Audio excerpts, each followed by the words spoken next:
Bonjour à toutes et à tous. Aujourd'hui, pour les Voix inouïes, dans le cadre du festival Premier Roman, nous sommes en compagnie de deux Voix inouïes, donc Lou Darsan à ma gauche et Aurélie Foglia à ma droite.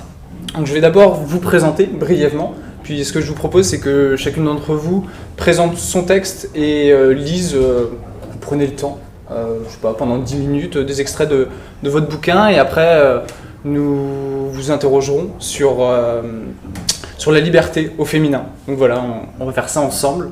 Donc je vais prendre d'abord ça dans le sens de mes lectures, c'est-à-dire que j'ai d'abord lu Dénouement en premier. J'ai l'impression, et vous-même vous l'écrivez, que vous peignez avec les mains.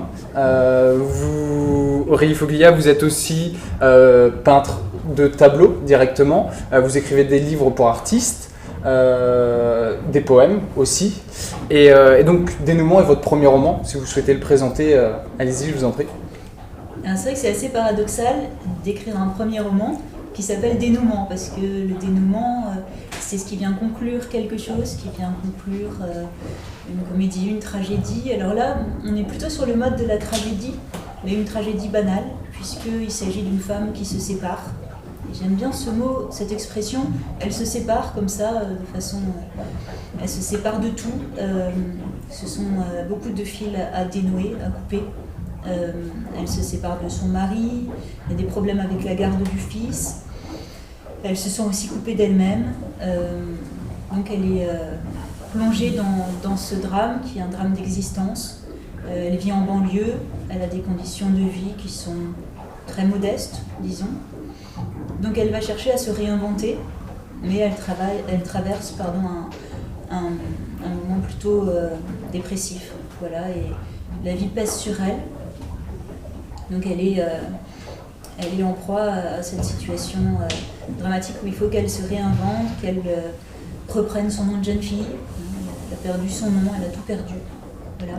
Alors, j'ai essayé de trouver des passages qui mettent l'accent sur une en allée, sur une arrachée, pour reprendre le très beau titre de Lou. Donc Dénouement, c'est ce moment où elle n'en peut plus, où elle est asphyxiée, étouffée, et où il faut qu'elle parte. Donc j'ai sélectionné d'abord un chapitre où elle décide de partir. Je lis... Oui, bien sûr. Après on passera à Lou. D'accord. C'était son cadre, son univers. Pas grand-chose, en somme. Déjà, elle s'en parle au passé, alors qu'elle est plantée là, cherchant à se défaire. Parmi ces plantes vertes, dont les palmes statiques accentuent le silence. Elle cherche un appui auprès de ses anciennes alliées. Les choses n'ont rien à faire. Observe la neutralité. Elles sont tellement à leur place. Respecte l'usage. Pas elle. Le meuble d'entrée cache sans discrimination des hauts talons et des savates. Il dépareille les paires. On dirait qu'il mange les chaussures, surtout les pieds gauches et les mocassins à semelle plate, tout fin, tout lisse. Elle lui flanque un coup de pied pour lui apprendre à faire de la dissimulation, du recel. Les chaussures vont par couple, unies par tous les liens de la ressemblance et de la symétrie. Si on les sépare, elles sont foutues. Même un buffet devrait savoir ça.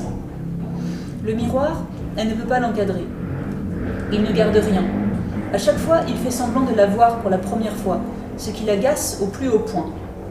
On n'a jamais imaginé objet plus inutile. Il n'arrête pas de prendre des photos qui s'effacent instantanément. Quelle ahurie. Elle sait, il sera un peu plus rapide à l'oubli que sa mémoire. Tout de suite, il niera les avoir jamais vus ensemble. Elle se regarde. Un visage qui a du caractère, mais des yeux un peu ternes. Les cheveux pareils, une base, châtain clair. En ce moment, elle est blonde avec des longueurs qui lui pèsent de plus en plus, mais ça ne veut rien dire. Un jour, elle aura le courage de couper court et se teindre en noir sur un coup de tête. Pour changer. Vibration dans sa poche gauche. Son portable émet des signes de vie. Quelqu'un. C'est rien. C'est rien, je te dis. Il va se fatiguer. Tu m'énerves. Mets-le sur silencieux si tu ne résistes pas à l'appel. Quand on change de vie, quand on en est à l'étape fatidique de la grande résolution, la force que ça représente, qu'il faut mobiliser, On n'a pas envie de bavarder, ni avec un livreur, ni avec sa mère, encore moins avec un chef d'établissement. Bref, elle est en dérangement. Ce n'est tout de même pas compliqué à comprendre. Dolores. Son nom de femme est Dolores, l'a toujours été. Elle a l'air si calme, domestique. Pourtant, quand ça lui prend et qu'elle est sûre d'être seule, renversant la tête, elle hurle comme une louve dans un film qu'elle a vu enfant, ce qui n'est pas un comportement convenu pour une épouse et une mère, elle a conscience. Regarde les arbres, comme ils acceptent de perdre. Ils ne savent pas se retenir. Dehors, dehors. Le vent berce la balançoire à vide. Vient un moment où il faut se résoudre. Caressant d'un doigt le buffet de la cuisine, elle accumule la poussière. Dessus, un bouquet a fini de faner. L'odeur de décomposition est infecte. C'était si beau, si parfumé. Un tremblement le prend. Dès qu'elle touche un meuble, il devient bancal. Voilà le seul résultat à quoi elle aboutit. On ne dirait jamais, mais les choses aussi s'écroulent sans bouger. Elle va être à l'origine d'un tremblement de terre, c'est devenu inévitable. Prise dans tant de liens, elle se débat, ouvre la bouche pour respirer. Le mal qu'elle va faire. Mais il y a ce jouet, un personnage minuscule qui est resté pris dans les franges du tapis. Il est si petit ce bonhomme. Pourquoi est-ce qu'il prend toute la place? Si elle tire, les fils vont casser. Elle entraînera avec elle tout un grand tas de choses qui vont se fracasser. Elle ne peut pas faire l'économie. Allons. Il y a un moment, il ne suffit plus de passer l'aspirateur, ni d'avoir fait entrer ce canapé sable pour s'ensevelir, ni ce plaid en mohair pour la chaleur humaine. Il va falloir qu'elle s'en sorte. Mais comment tu vas faire, ma vieille, pour te tirer de là? Toi qui n'es qu'une porcelaine en biscuit, hein? Qu'est-ce que je vais faire de toi, avec ton vase à col de cygne et tes anses cassées? Pleure, prends des forces. Les portes savent encore s'ouvrir et se claquer. Tu crois que tu peux encore hésiter, mais tu n'as plus le choix. Tu n'as plus rien. Ouvre les mains. Ces choses ne sont plus à toi. Lâche ces murs. Laisse tomber ta maison. Ce résidu d'amour saumâtre. Ces fantômes qui se confondent avec les ombres. Il faut que tu te casses en 1000 morceaux et que tu te récupères comme tu peux de l'autre côté. Saute. Alors il y a encore un petit extrait, mais vraiment rapide, que je voudrais lire, qui est plus loin dans le livre. Vas-y, je vous en prie. Donc c'est un livre qui est un petit peu en deux parties. D'abord, donc elle se sépare, c'est le divorce, c'est donc l'arrachement avec son mari, son enfant. Et puis elle va au bout de sa dépression essayer de mettre fin à 6 jours. Et puis ensuite elle veut se réinventer. Donc elle est sur un site de rencontre. Elle va sur un site de rencontre où elle croise un certain Jean.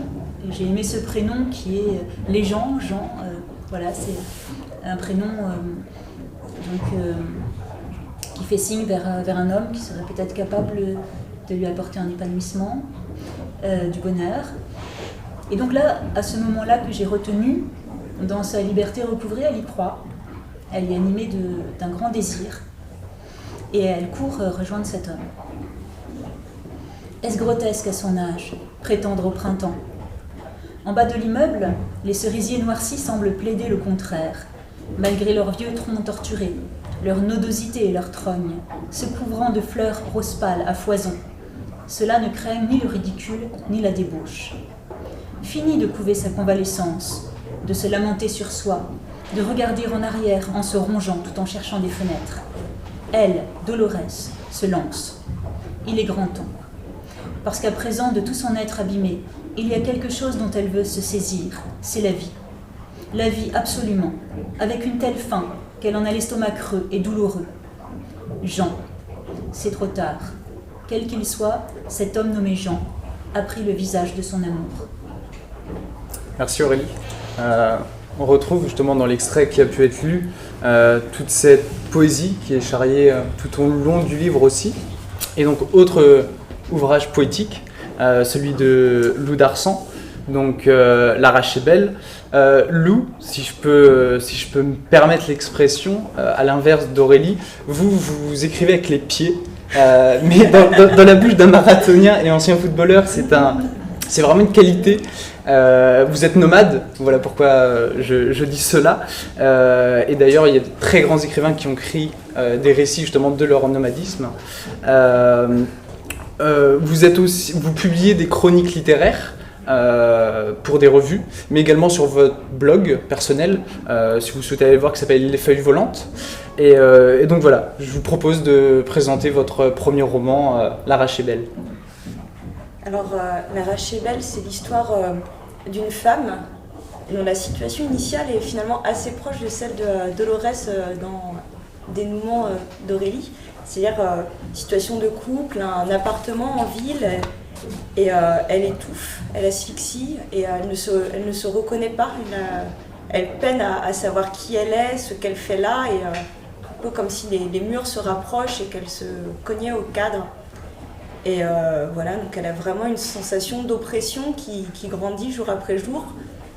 Mais d'un coup, elle décide de partir un peu sur un coup de tête et de fuir ce quotidien qui l'oppresse. Et au-delà, enfin, voilà, ce qui est au départ une fuite se transforme en une marche, une errance, mais vers elle-même, et en fait à travers des paysages qu'elle va traverser, qui vont avoir une importance de plus en plus grande sur son psychisme, et voilà, et qui vont la modifier, qui vont l'aider à se trouver.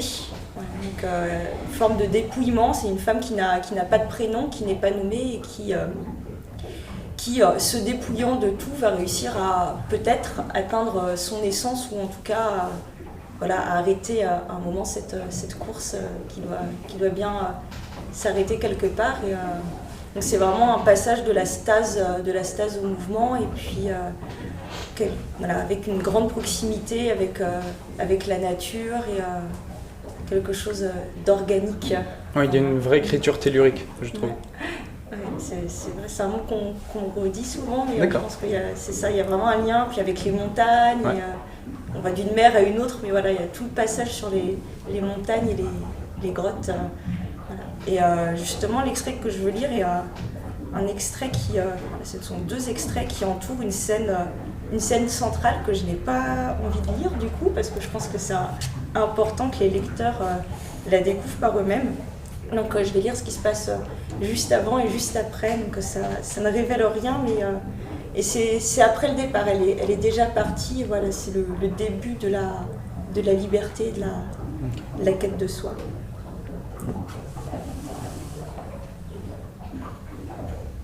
À l'ombre de la calandre, elle somnole, assommée par la chaleur.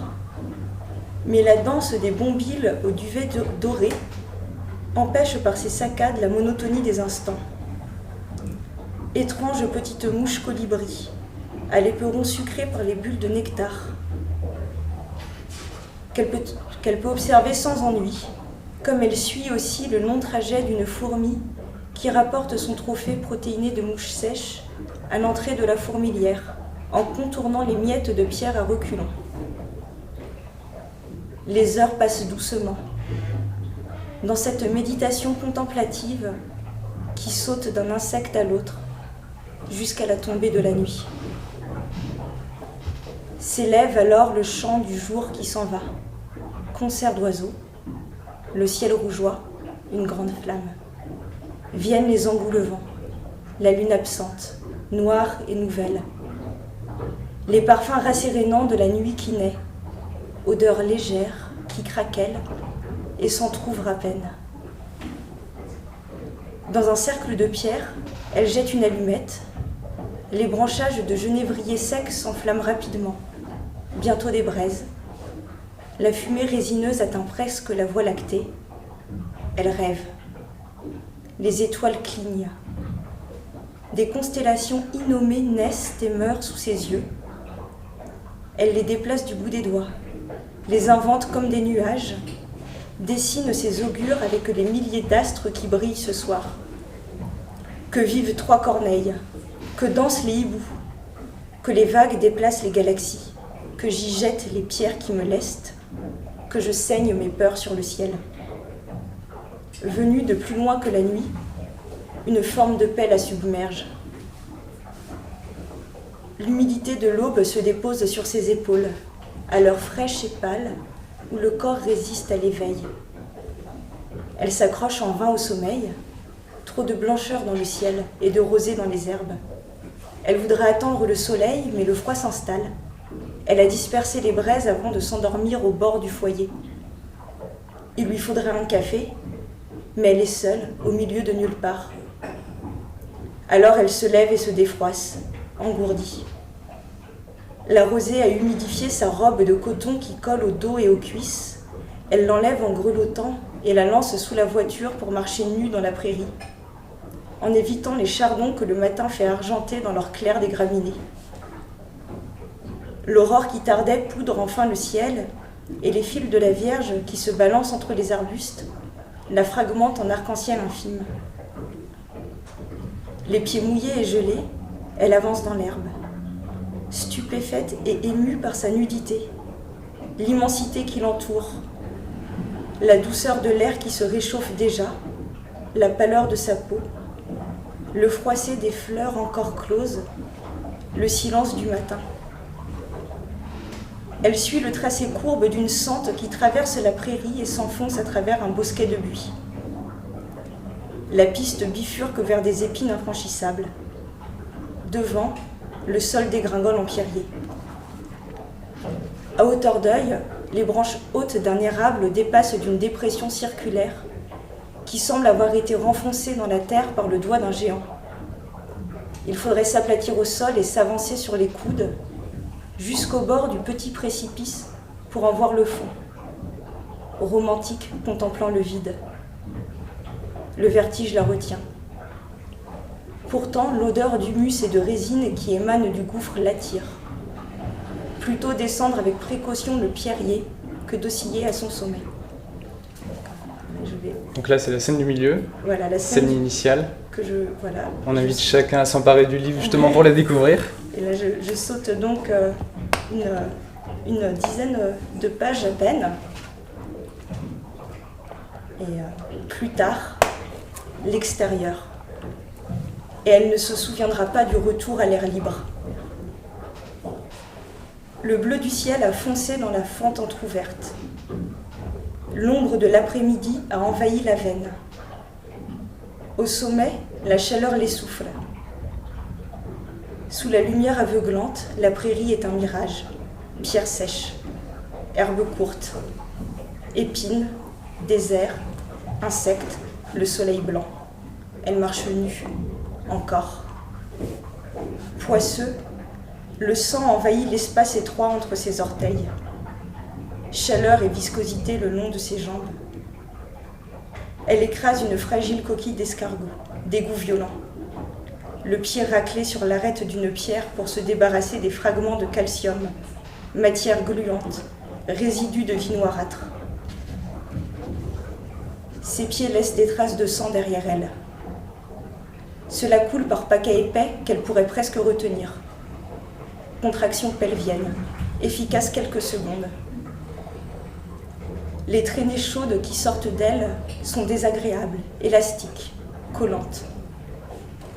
Elle imagine des chacals suivre sa trace. Une file indienne d'animaux sauvages, truffes au sol, bourdonnement, reptation, canidés, félins, plantigrades, diptères, charognards. Leur souffle chaud sur ses mollets, l'ombre de leurs ailes, les piqûres dans le pli de son aine. Elle se retourne pour annihiler leur existence, faire disparaître d'un signement leurs possibilités.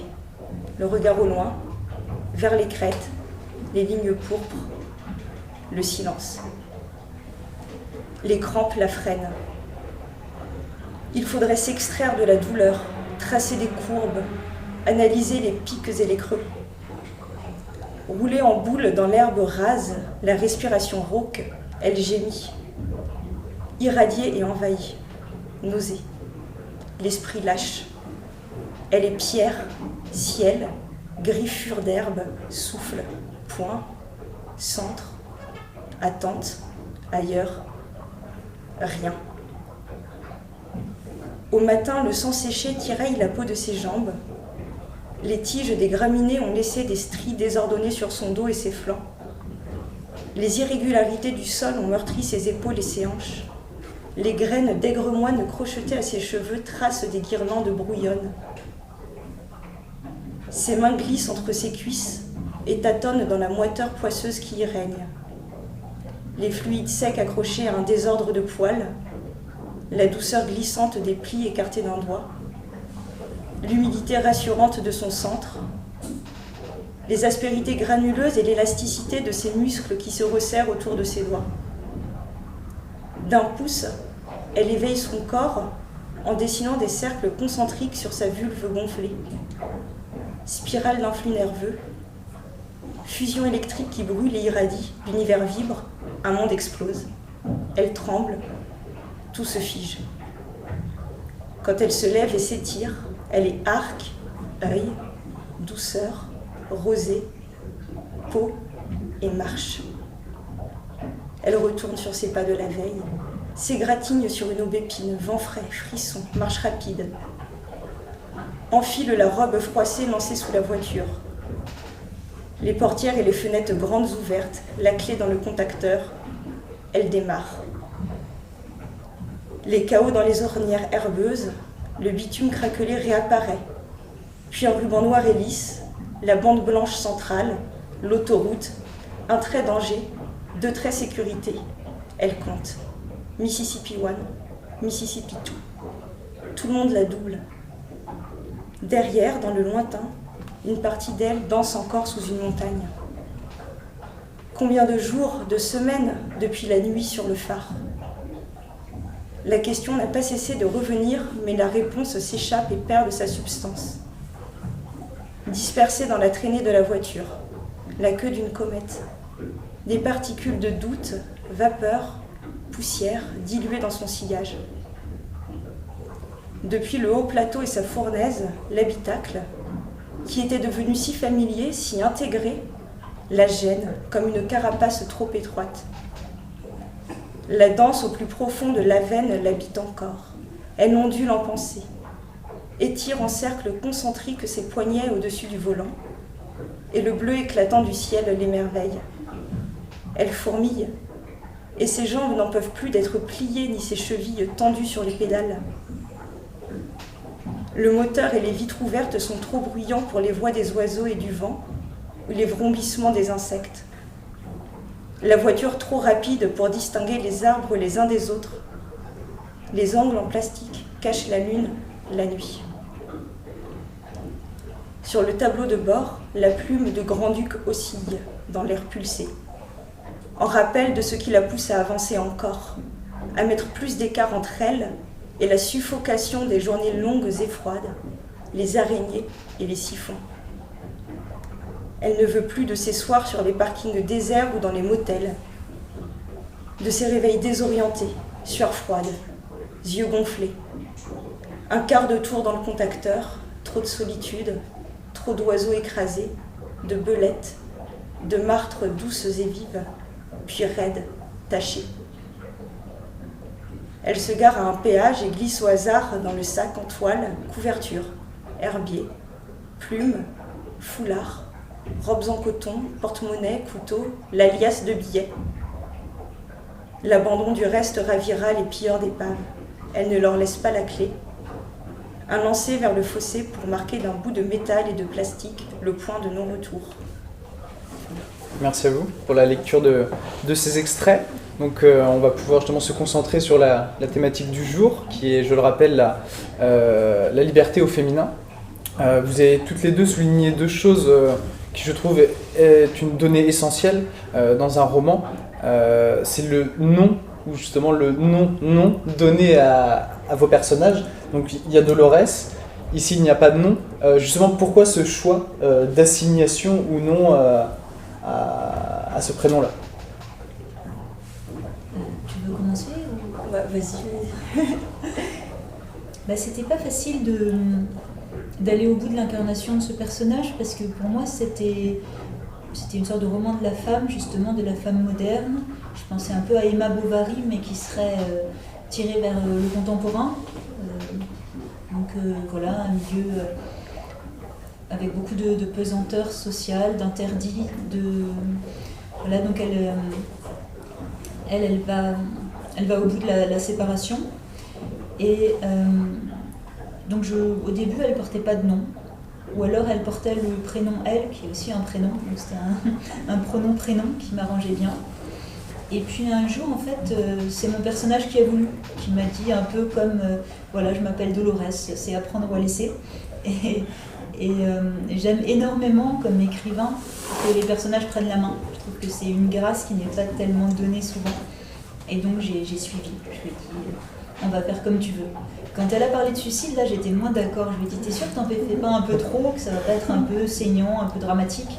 Elle m'a dit, non, non, je t'assure, je suis à bout, je me suicide. Bon, alors j'ai suivi aussi, mais après, il fallait éponger le sang, c'était pas terrible. Elle aurait pu m'éviter ce coup-là, quand même. Voilà. Mais je crois que... Donc elle s'est appelée Dolores aussi. Je crois que c'est un prénom espagnol, enfin, c'est un prénom que j'avais rarement entendu. Donc j'étais surprise qu'elle veuille s'appeler Dolores, surtout qu'elle n'a pas d'origine espagnole. Enfin, je ne suis pas revenue sur son histoire familiale ni rien. Et c'était vraiment incarner une forme de souffrance au féminin, une forme de douleur dont elle était porteuse, et obscurément en fait, parce qu'on pourrait dire que de l'extérieur, ça va. Elle a un métier, elle a un enfant, elle a un mari, elle a une maison. On a connu pire, bien pire. Elle est victime de violences, mais violences verbales surtout. On a connu pire, bien pire. Il y a des hommes qui vont jusqu'au meurtre. Et il y a beaucoup de formes de destruction. Donc finalement, elle aurait pu se contenter de sa vie, sauf qu'elle n'en peut plus. Elle asphyxie, elle fait des crises d'angoisse. Et Dolores, c'est ça aussi, c'est cette femme qui va mal, qui a besoin de tout faire exploser ou éclater autour d'elle, et qui essaye de couper ces liens qui la retiennent. Mais elle le fait de façon fébrile, maladroite, elle le fait sans équilibre, et elle fait de pire en pire en fait, puisque dans aucun domaine elle ne trouve à se réaliser. Donc c'est vrai que c'est un destin banal et triste d'une femme qui se débat avec sa vie.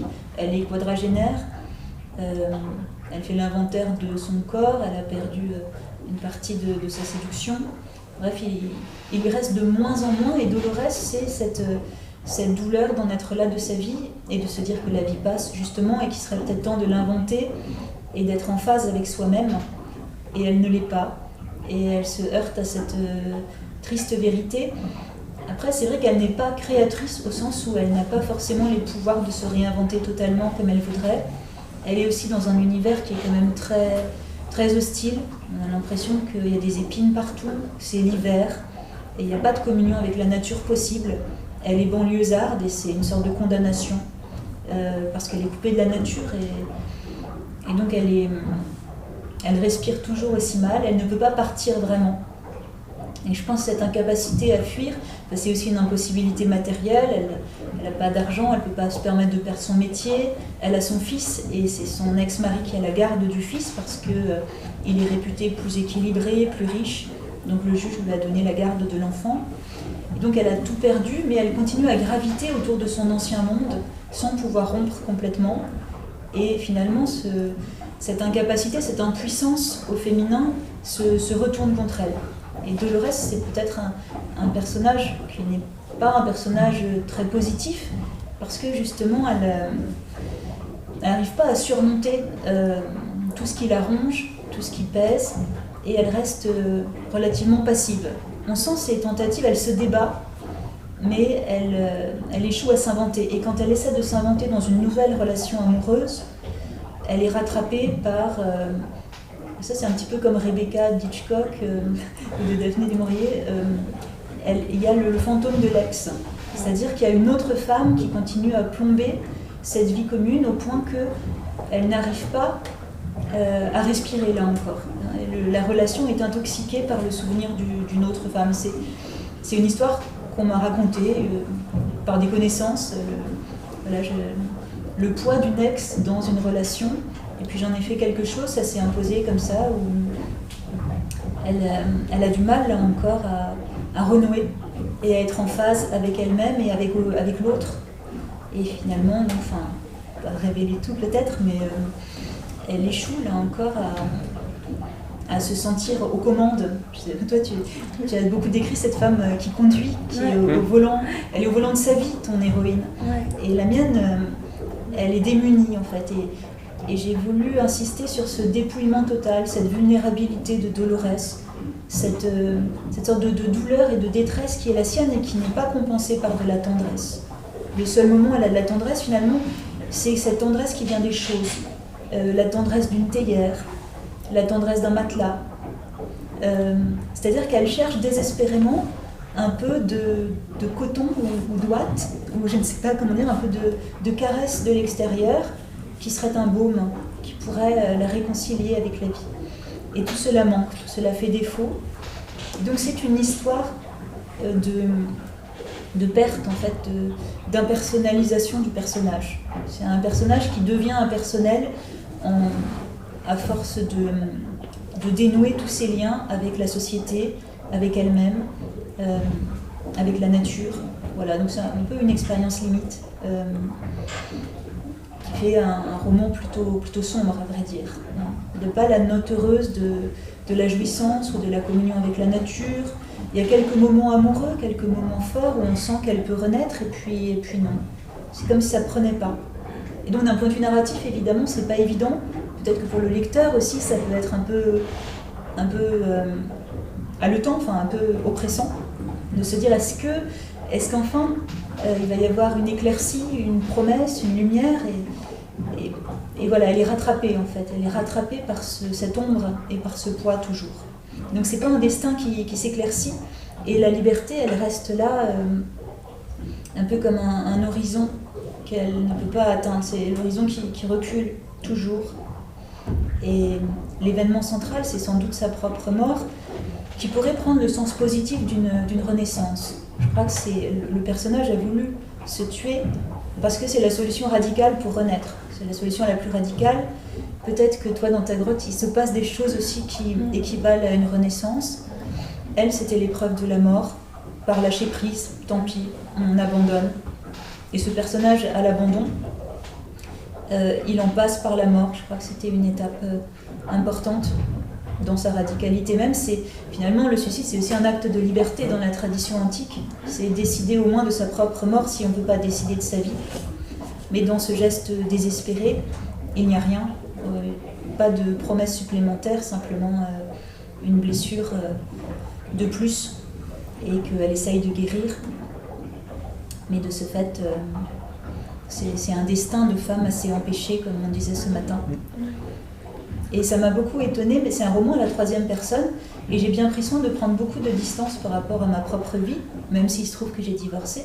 Et j'étais très surprise qu'on me dise « Ah mais c'est ton histoire ». Pas du tout, je tiens à le préciser. Mon personnage est loin de moi. Par exemple, j'ai 2 filles avec qui j'ai toujours une excellente relation et elle a un petit garçon insupportable. Enfin, j'ai bien pris soin, au contraire, que mes filles ne puissent pas dire « Oui, mais maman, pourquoi t'as raconté que… » Non, enfin, j'ai pris des précautions narratives aussi que j'ai eu l'impression de devoir à mes proches. Et puis aussi, je voulais un personnage type, un personnage banal, voilà, ce personnage vacant de la Madame Bovary contemporaine. Et du coup, j'étais étonnée qu'on plaque sur ce récit une interprétation biographique. Mais après, il nous arrive à tous et à toutes, et je pense que tu seras d'accord, Lou, de reconfigurer des expériences de notre propre vécu. Hein. On puise, mais c'est pas nous. Et je trouve ça injuste qu'on puisse dire, voilà, c'est ton histoire. Et je dis non, farouchement. Dans ce cas, il sera possible peut-être que je raconte des choses sur un mode supposément romanesque et que ce soit une autobiographie déguisée, pourquoi pas. Mais là, pour le coup, ça ne l'est pas. Et j'ai pris soin, au contraire, de mettre à distance cette histoire de ma propre vie. C'était pas le moment de la sincérité ni du témoignage, parce que justement j'avais besoin de ce détour par la fiction à ce moment-là pour pouvoir écrire. J'avais besoin de fiction. Et c'est aussi pourquoi je suis allée vers la prose et pourquoi je me suis lancée dans ce type de récit. Donc voilà, sur la dimension personnelle, impersonnelle, pour le coup, je tenais à dire que Dolorès, c'est pas mon exemple, même si j'ai pu, par ma vie, mon divorce, certains moments de détresse, ressentir certaines choses qu'elle a vécues en tant que femme moderne, en tant que livrée à ses forces sociales, familiales. Voilà. mais ce n'est pas mon histoire. Ça le mérite d'être clair. Et toi, Lou, justement, est-ce que, comme Dolores, ton personnage t'a susurré à l'oreille le fait qu'il ne souhaitait pas être nommé? Ouais, d'une certaine façon, c'est vrai que c'était une question que je me suis posée. On en parlait ce matin et j'avais vraiment la volonté de ne pas lui donner de prénom parce que je sentais qu'elle c'était quelque chose qu'elle rejetait. Et tu as parlé tout à l'heure de dénouer des liens, notamment avec la société, et, avec son entourage. Et c'est vraiment ce qu'elle fait aussi, ma personnage. Elle refuse tout en bloc, en fait. C'est-à-dire que tout est tellement oppressant. Je pense qu'elles ont une certaine proximité dans leur expérience initiale. Et on parle souvent du nom de famille, tu en parlais aussi, qui est le nom du mari qui remplace celui de notre père. Mais le nom de jeune fille, c'est aussi celui de notre père et de son père. Et on n'a jamais, en tant que femme, de nom de famille qui nous est propre. Et là, j'ai carrément associé le prénom en disant ce sont des choses qui sont données pour elle. Et tout ce que la société lui a inculqué, lui a donné, elle la met dans un tel état de mal-être et de malaise qu'elle refuse tout en bloc. Et donc c'était un peu lui offrir cette liberté aussi de ne pas être nommée et pouvoir exister en dehors d'un nom. Et je voulais rebondir sur ce que tu as dit sur la dimension aussi non autobiographique. C'est vrai que moi aussi ce sont des choses qu'on a pu me demander parce que forcément on a écrit sur des femmes, nous sommes des femmes, que j'ai effectivement moi aussi commis une séparation, on est comme quasiment tout le monde en fait, et je voyage, mais c'est vrai qu'il y a autant on peut se nourrir du réel, autant ce sont vraiment une expérience unique et fictionnelle, et ce côté vraiment solitude de l'expérience, c'est quelque chose que moi-même je n'ai pas vécu comme tel, et je pense comme toi, je pense que nos deux personnages ont une grande solitude en fait, et la mienne va essayer de rompre totalement avec ce qui faisait son cadre, sa vie d'avant, mais c'est quelque chose qu'elle va traverser toute seule. Elle a beau faire des rencontres, elle rencontre surtout des gens qui la prennent en stop dans la seconde partie, là, juste après l'extrait que j'ai lu. C'est quand même une démarche qui est tellement personnelle, tellement interne, et vraiment un dépouillement qui va très loin de façon assez extrême en fait. Donc sans aller jusqu'à se donner la mort, parce que la mienne elle est plus dans une espèce de pulsion de vie. Et tu disais qu'elle était au volant de sa propre vie, mais au début c'est pas réfléchi en fait, c'est vraiment une question de survie, prendre sa voiture et se casser en fait, et qui est pas réfléchi, elle sait pas ce qu'elle fait, elle sait pas où elle va. Et au fur et à mesure, son errance va se transformer en quelque chose. Elle est de plus en plus aux commandes, mais finalement, plus elle abandonne même sa voiture, plus elle va être aux commandes, au moins de l'idée de mouvement, en fait. Et toutes les deux, dans la première action justement de votre livre, c'est une séparation, c'est une rupture. Est-ce que justement c'est un premier, on va dire, une première étape pour retrouver sa propre liberté? Je pense que ça fait partie des choses importantes quand on est, quand on est dans une situation familiale qui nous est toxique. Je pense qu'en partir est vraiment l'étape préliminaire à pouvoir avancer. Je pense que c'est assez général de dire ça, mais en l'occurrence, c'est aussi parce que c'est impossible de vivre avec les autres qu'on ne sait déjà pas vivre avec soi-même. C'est un peu voilà. C'est déjà compliqué, ouais. Et là, sa relation de couple n'est pas violente. La seule violence est celle du quotidien et du fait de faire les choses sans savoir pourquoi, sans que ça ait de sens. À un moment, il y a cette scène où l'homme dans sa vie se rend bien compte que ça va pas, qu'elle est complètement perdue et dépressive en fait, vraiment, puis avec un sentiment de dépersonnalisation, de déréalisation, et il va lui parler prendre des vacances, d'aller à l'hôtel, et en fait il y a un tel décalage entre elle, la perte de sens totale à laquelle elle est confrontée, et des solutions qui sont pas du tout en adéquation, et effectivement elle peut pas vivre avec cet homme tant qu'elle sait pas ce qu'elle fait là, et qu'elle sait pas qui elle est, qu'elle sait pas ce qu'elle veut en fait. D'abord se définir soi-même en fait. Se définir soi-même, et en l'occurrence voilà, c'était pas cet homme qui était la réponse. Je pense que c'est extrêmement difficile de détruire ce qu'on a construit. Enfin, demander le divorce, faire la démarche du divorce, c'est le dernier geste avant de se sentir dans une forme de mort intérieure. Enfin, je pense que les couples divorcent pour 1000 raisons différentes, mais là, dans le cas de Dolores, c'est vraiment le geste de la survie. Et je cherchais peu d'explications psychologiques ou autres, ou de raisons. Alors évidemment, son mari la trompe, ne se retourne jamais, elle manque de tendresse, elle manque de temps, elle manque de tout. Mais je ne voulais pas approfondir cette dimension pour en faire une sorte de geste existentiel de départ justement. Sachant donc que cette liberté, oui, c'est surtout une respiration qu'elle cherche à retrouver. Mais il y a vraiment une résistance en soi à l'aliénation. Parce qu'on peut aller très bien dans sa vie et d'autres fois se sentir totalement aliéné à tout. Et je pense que c'est le poids de cette aliénation qui, à la fin, fait qu'on craque et qu'on est amené à casser ces liens qu'on avait construits. Ce qui est un geste autodestructeur aussi. Et c'est vrai qu'elle semble mal se pardonner, en fait, d'avoir cassé ce qu'elle avait construit. Parce que c'était son œuvre, au fond. Sa famille, son couple. Et c'est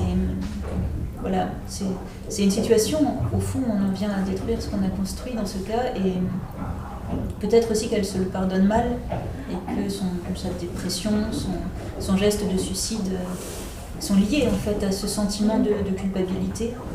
Certainement. Et c'est vrai que c'est pas quelqu'un qui va accuser les autres. Enfin, le mari reste à l'arrière-plan. Elle souffre de sa violence verbale, elle souffre aussi de la violence de son fils. Parce que l'enfant, il est violent à sa façon aussi, il la rejette. Et parce que les enfants parfois sont pas très tendres, enfin ça dépend lesquels. Et donc elle souffre de tout ça qui paraît injuste et qui en même temps est l'univers qu'elle s'était construit avec les autres tels qu'ils sont, dans une forme de dureté. Et c'est un monde très dur en fait pour un personnage qui est très vulnérable et qui est comme à vif.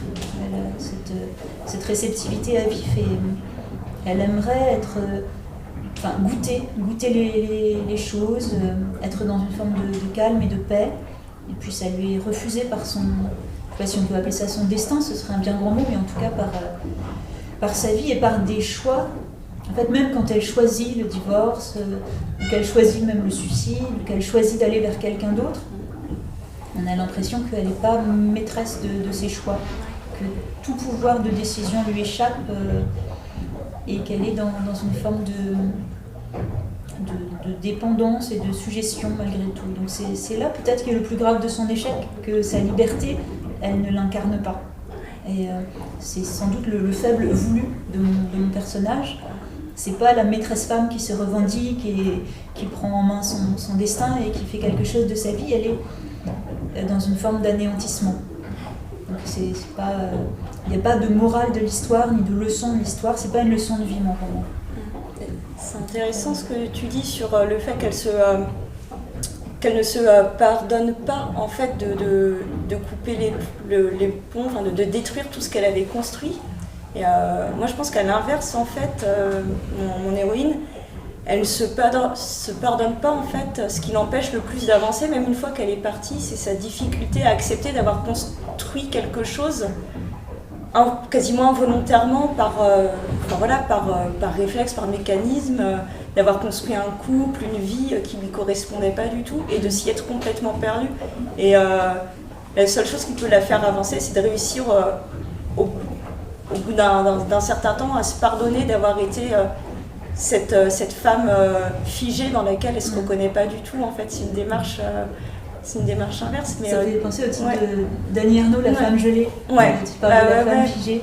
C'est vrai que mon héroïne, elle se revendique pas au sens où peut-être elle est trop altruiste, c'est-à-dire qu'elle est en quelque sorte livrée aux autres et elle dit pas voilà, c'est moi j'existe et je fais ce que je veux de ma vie. Elle le dit pas ça. Elle reste dans une forme d'attente et de dépendance. Oui, voilà, elle n'a pas l'énergie de dire je m'affirme totalement et je fais autre chose de ma vie. Ton personnage est plus radical au sens où il part, il a cette capacité de couper les liens, de s'arracher. Dolores, elle reste bien ligotée quand même dans ces liens-là. Elle a un enfant, enfin je pense que oui, toi ton personnage... Non, elle en a pas, c'est vrai que ça change beaucoup les choses, mais c'est vrai que c'est un peu comme une situation initiale qui est vraiment proche, puis deux fourches en fait possibles, et les deux sont difficiles, les deux sont difficiles, et tu parles de La femme gelée d'Annie Ernaux, moi c'est vraiment une lecture... Une influence. Enfin, justement, dans une de tes présentations, tu parlais de ce livre-là. Oui, c'est une lecture qui a été très marquante en fait pour moi.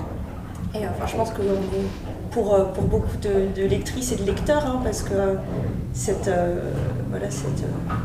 femme qui tout d'un coup se disparaît dans son couple, dans le quotidien avec ses enfants, et qui se fait avaler en fait par tout ça, qui a plus de vie intérieure, enfin, voilà, ça se gèle, ça se disparaît. Et, moi j'avais vraiment envie d'explorer et après, la suite, voilà. Les langues-vie, quoi. Qu'est-ce qu'on en fait de ça, en fait Donc, finalement, 2 voix inouïes, 3 recommandations de romans, Annie Ernaux, Lou d'Arsan, Aurélie Foglia, et je pense qu'on va clore là-dessus.